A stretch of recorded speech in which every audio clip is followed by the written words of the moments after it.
Hey guys, Angie Vogel from Jiu-Jitsu Candle Co. I made a post a couple days ago with this beautiful Dream Vessels Nova matte black.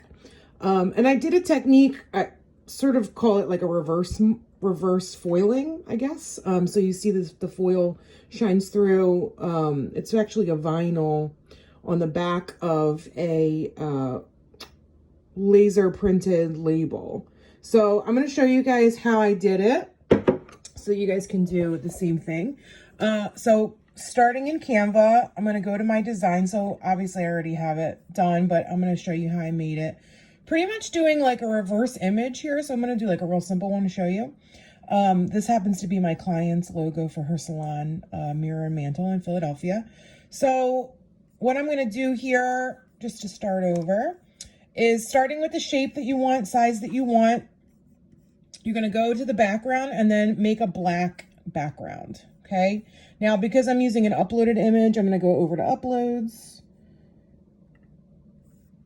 Anything that you use that's uploaded, if you want to do this particular technique, you're going to want to change it to white. So like, for example, if I tried to use this, it won't let you alter the colors once it's uploaded. So just keep that in mind when you guys are uploading like any logos or anything like that. So I'm just going to center, make this a little bigger so we can see it. Center this guy here. Okay. And again, we'll keep it real simple. You could do any text. I always try to use a bold font if you can, just because a lot of times the printers, if you're making a small label like this one for the Nova, I only use a 3" by 1". So it's pretty tiny as it is. So I try to make sure I use a font I can make bold. So from here, going to download, I'm going to just download this page onto the desktop here. If you guys aren't familiar with Canva, Jeff Stanley has a really good video. That's where I learned how to use it to make labels as well on his YouTube channel. So from here, after it's downloaded, I like to just drag it over to the desktop just because it's easier to do on the Cricut. So I'm going to open up my design space from Cricut. I already have it set to upload. So here's the upload button. We're going to go to upload image, and then I like to just drag it over from the desktop. So we're going to just put this in here like this. Okay, so you don't have to do any deleting or anything like that. You're going to select a complex design, continue, don't do anything like that. Just save it. Let me make this a little bigger. And then I'm going to insert that image into my screen here. I'm just going to make it smaller. Again, I'm going to try to do it a bit bigger than I would normally do, just so you guys can see it. So let's do 2 inches wide by 3 inches. Okay, so 2 by 3 image. This is what's going to come up as the printed image. So I need to create the background square or rectangle in this case that is going to be shown behind it. Now in this case, I want to leave a little bit of a border. So I'm going to unlock the shape. I'm going to go to the sizing up here. And then because I know this is 2 by 3, I'm just going to make this 2.25 by 3.25. Okay. Let's try that again. 2.25 by 3.25. Okay. And then enter. Oh, that's why, because I changed the wrong shape. So this has to go back. So 2 by 3. Okay, so I'm going to right click on this, send it to the front just to make sure. Now you're not going to see through it obviously on this one just because it's showing as a white picture, but obviously printer, at least my printer doesn't print white ink, so I don't have to worry about it actually printing anything. From here, this is a little big, too big for it, but it's no big deal because we're going to see how we're going to make it. So first thing we're going to do is go to make it. Okay, now you can make multiple of these. I'm just going to show you one. And it's going to do the print and cut first. So we're going to come here. We're going to go to print, continue, send it to the printer. Now I have multiple printers, one laser, one inkjet. So I'm going to make sure I select the correct printer. I'm going to keep the bleed on.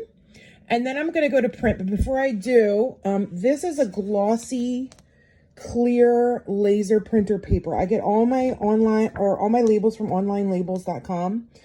So this is going to go into my Canon here. So then I'm printing on the correct paper. Going to go to print. And then here it's going to ask me what kind of paper I'm cutting. So I like to use sticker paper here, and then that gives me the accurate pressure for the cut. I'm going to try to do this with one hand. So it's going to go onto the mat from here so you can see it printed.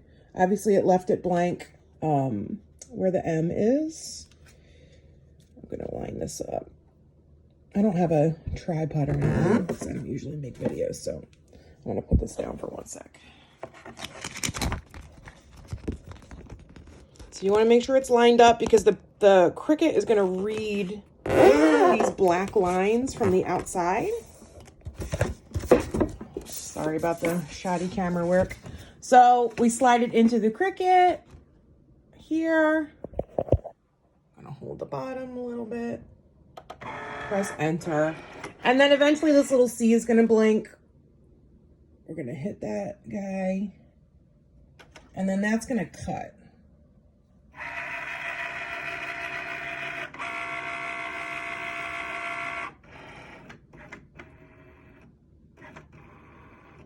I like to do multiple labels, obviously more than one, because it seems like it takes forever to do one, but when you're doing, probably fit about a dozen of these on one sheet at a time. For the skinny labels, I can get up to 20 on one sheet.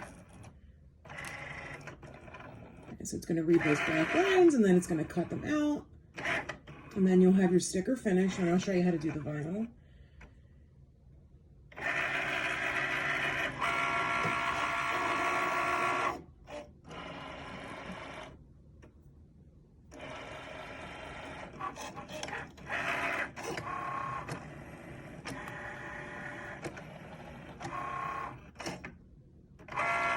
Okay, now that guy's done, so I'm gonna release that. And now I'm gonna apply the vinyl to this sheet. This mat is super old, so it's not done sticky. This doesn't have to be lined up as perfectly. I'm not using a rose gold vinyl because I don't want to waste it.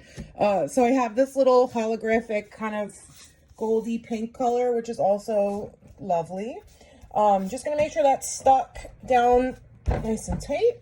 I'm going to go back here, and now we're going to cut this second one. So I want to make sure I change the materials. So I'm going to go back up top, change it from sticker paper to metallic vinyl. And then just to make sure it's cut out really well, I'm going to do a little bit more pressure. That's going to get reloaded back in. Again, this is really hard to do with one hand, so I'm going to try my best. Here. Side. Okay. This will be a lot faster because it doesn't have to read it. All right, so again, blinky C, gonna cut that out.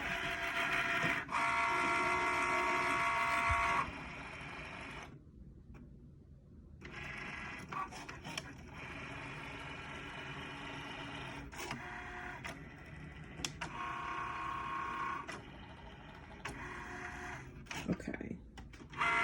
Remove this guy. All right, now removing the vinyl. Gonna cut this part out. See how good I am with one hand here.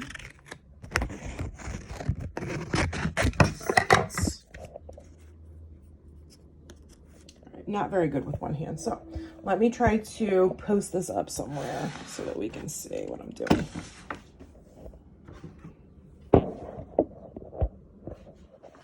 Turn it around. Sorry, guys.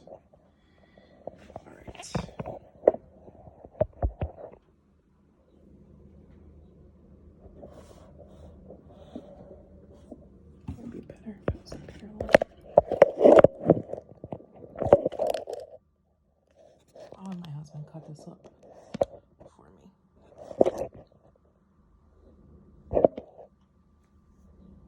All right, not bad. Okay, so we're gonna remove the outside. Let me just double check. You can see, yeah, good.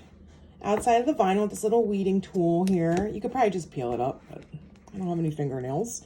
So take that off. And then we're just gonna peel this sticker up. As you can see, it's see-through. Here, let me try to get that way. Okay. And then I'm going to center this just by eye here. Okay. We're just going to stick that down. All right. Good. So you can see the black actually comes out a little bit nicer because it's got a background. I could have set this for like a better print, but for this purpose, I think it's fine. I actually kind of like that it looks like linen-y. But you can see the metallic vinyl right through the outside. If I wanted to apply this, again, I'm just going to treat it just like a sticker here. Sticky vinyl. Use one of these nice jars here, and then I can apply this just right to the outside like that.